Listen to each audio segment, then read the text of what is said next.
लाडक्या बहिणींना दर महिन्याला 1,500चा हप्ता दिल्यानंतर आता बिनव्याजी कर्ज देण्याची योजना आखण्यात येते।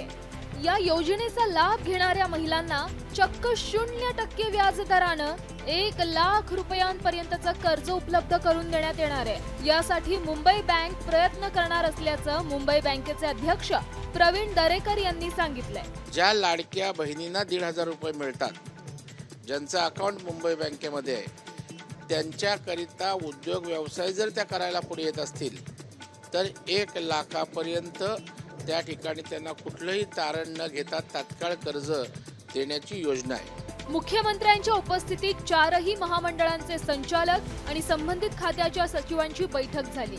यावेळी मुख्यमंत्र्यांनी या योजनेला मंजुरी दिली आहे। एका महिलेला 1,00,000पर्यंत कर्ज मिळू शकतं। त्यात 5 ते 10 महिला एकत्र येऊन व्यवसाय करू शकतात। हा या योजनेमागे उद्देश आहे।